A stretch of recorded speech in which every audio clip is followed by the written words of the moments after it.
morning, everyone.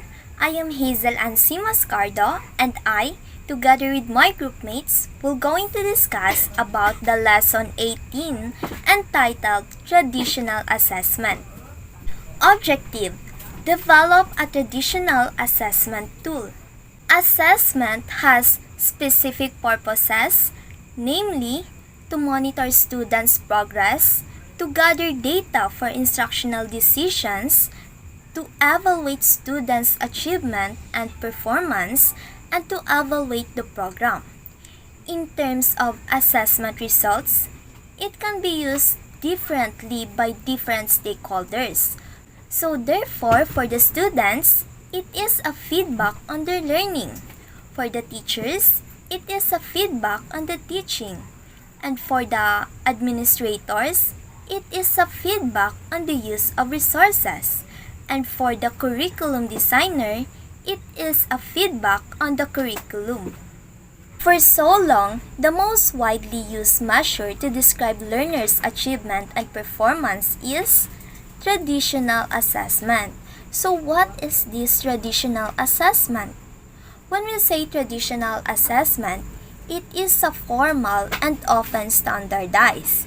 So it means in administering the traditional assessment, the learners are given the exact procedures of administering and scoring. More of this, it is also described as a single occasion measure, which means the teacher measure what learners can do at that particular time. Also, it describes as a unidimensional timed exercise, which means it is usually in multiple choice or short answer form. However, there are many critiques on the use of traditional assessment tools. Included is that the tools overemphasize upon narrowly focused skills or abilities and content. The mismatch between the standardized tests and students' experiences in the learning activities, as well as students' motivation to complete such tests. Take note that when we say standardized tests, it is a test that is given to students in very consistent manner, meaning that the questions on the test are all the same. The time given to each student is the same, and the way in which the test is scored is the same for all students.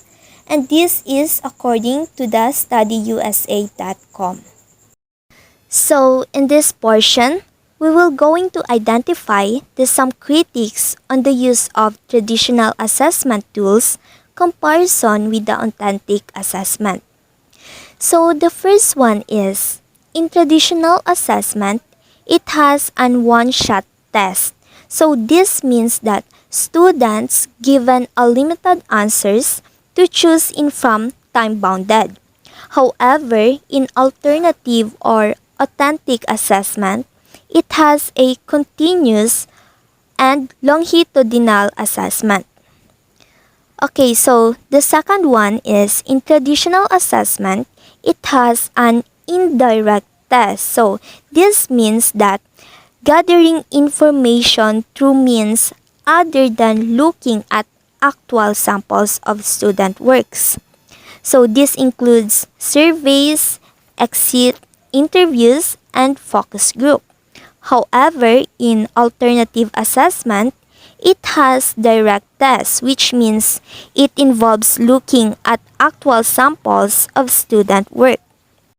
Okay, so the third one, in traditional assessment, it has an absence of feedback to learners and has a speed exams, while in alternative assessment, feedback is part of the process and has an untimed exams. The fourth one is in traditional assessment, it has a decontextualized text, which means it includes written exams and term papers. Also, do not have direct connection to a real-life context. Okay, so while in alternative assessment, it has a personalized task which has a direct connection to a real-life context by students' construction of functioning knowledge. Okay, so the fifth one is in traditional assessment, it has a norm reference score interpretation. So this means it signifies how well students are doing with respect to other students. While in alternative assessment, it has a criterion reference score interpretation. So this means it signifies what students can and cannot do with respect to a content domain. And the last one is in traditional assessment, it has a standardized test, which means a test is measures what the student has learned over particular grading period. So it is a semester or year. While in alternative assessment, it has a classroom-based test, which means it measures what has been learned over shorter period. The comparison puts the traditional assessment in the bad light, but according to some authors, though it has many critics and considered not sufficient assessment measures of learning and success of any program, it is still relevant and necessary in the current situation where the call for alternative assessment is highly recommended. On a positive note, standardized test scores are used to compare a student's performance across different schools since these standardized tests control interviewing factors such as variety of tasks within a test. On the other hand, standardized test scores reflect a single measure of students' attribute, performance, or ability but fail to generalize other settings. At present, traditional assessment may have many critics but still have advantage. To name some, the traditional assessment measures are more objective, valid, and reliable. This is specifically true for standardized tests and other type of multiple choice tests, while disadvantages of traditional assessment measures are the critics to authentic assessment, especially the reliability and subjectivity issues. Okay, so that's all my report. Thank you. And to further understand the traditional assessment, the next reporter will going to discuss about the principles of traditional assessment. Good morning, everyone. My fellow classmates, good morning, ma'am. I am Russell Elron Monasterio. I am the second reporter. My topic is all about principles of traditional assessment. So in deciding which assessment strategy to use, the teacher needs to consider the issues such as content, context, and audience or use of the results. Having clearly defined the objectives, appropriate assessment tools need to be utilized. Depending on the nature of the instruction, a combination of assessment strategies might be useful to ensure that the assessment tool is meaningful, useful, and honest. And for that, there are 5 main points to consider when designing an assessment tool. So the first one is the purpose of the assessment and whether the task fulfills that purpose. An essential starting point is to be aware of the reasons why you are assessing the students and how to design an assessment that will fulfill your needs. To do this, it is important to consider the decision to make.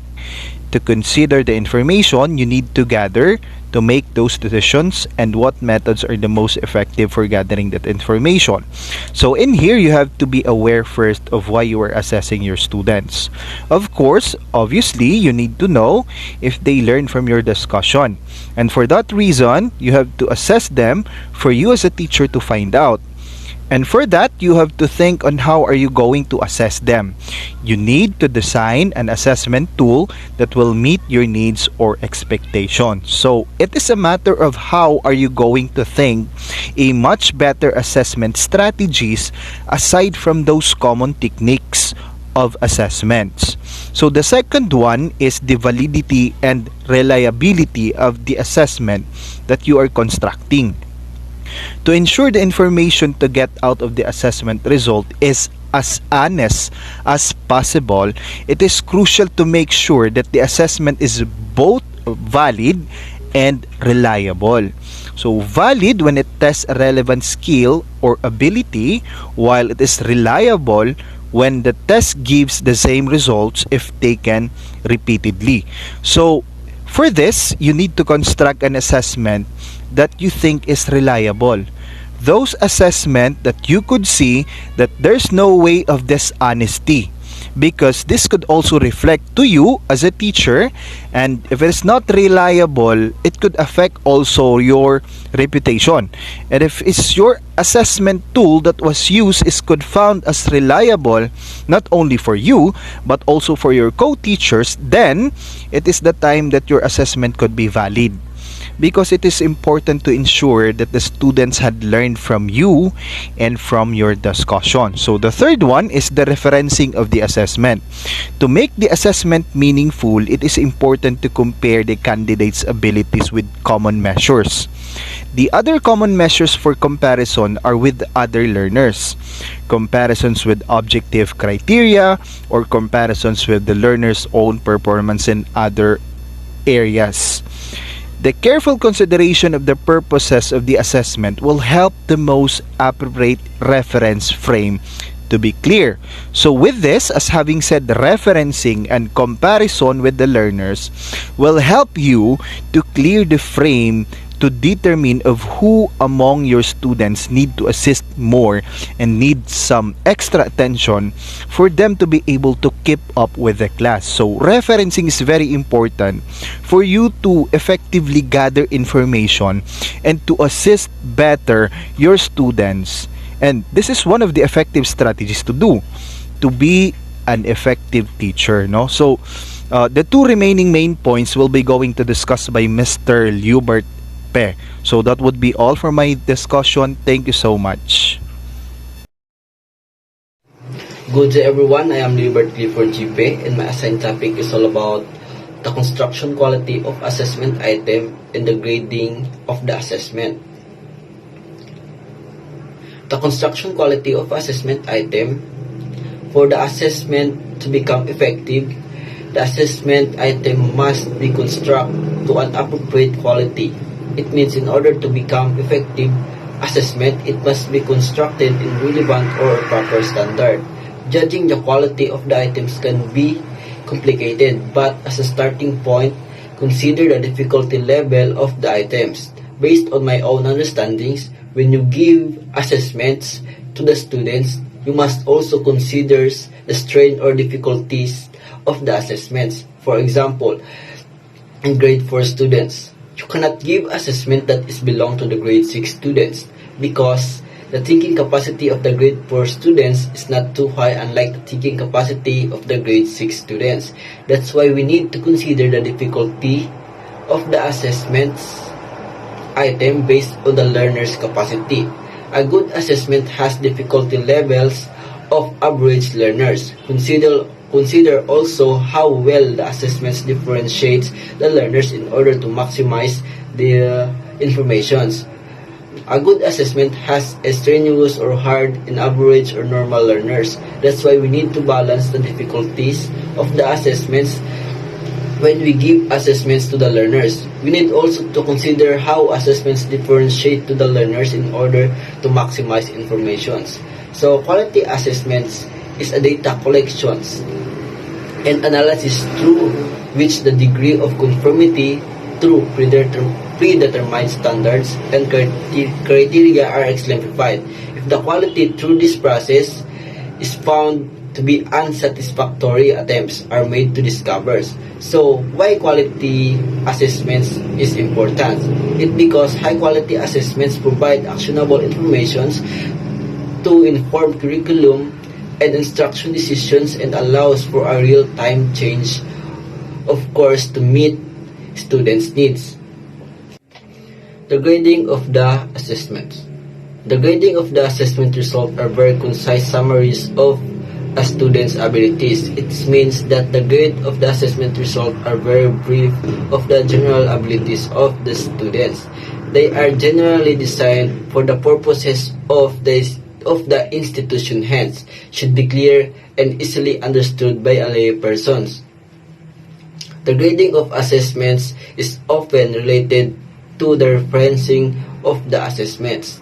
The grading and the referencing should be considered in tandem. When we say referencing assessment, it is a style of test which uses test score to generate a statement about the behavior that can be expected of a learners with that score. Most of the tests and quizzes that are written by a school teacher can be considered referencing assessment. And also it is the process of evaluating and grading the learning of the students against set of pre-specified qualities. Hello everyone, good morning. I am Samantha M. Monteo, the next reporter. So my topic is experience. The following are the most widely used traditional assessment tools that can be used in our class. First is we have true or false test.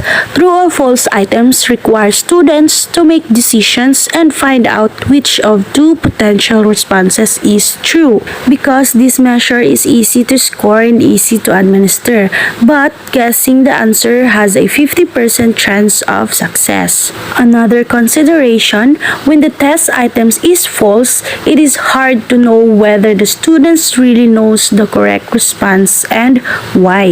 One possible actions to improve the quality of true or false test is to ask the students to provide an explanation for the incorrect items or rewrite the items correctly. Number 2, we have multiple choice test. According to Wiley 1998, this type of test is commonly utilized by teachers, schools, and assessment organizations for the following reasons. So this is the first following reasons. A, fast, easy, and economical to score. Machines can be also used in scoring. Next is B, this measure can be scored objectively, thus give an impression of being most fair and are more reliable than other forms of test. So the last following reasons, we have C, compared with true or false tests, the multiple choice test reduces the chances of learners guessing the correct items. There are many critics of the use of multiple choice test. The most common critique is the test items of multiple choice is effective only in testing the low level of cognitive skills like recalling of previously memorized knowledge, while items that demand higher order thinking skills such as analyzing and synthesizing are difficult to produce.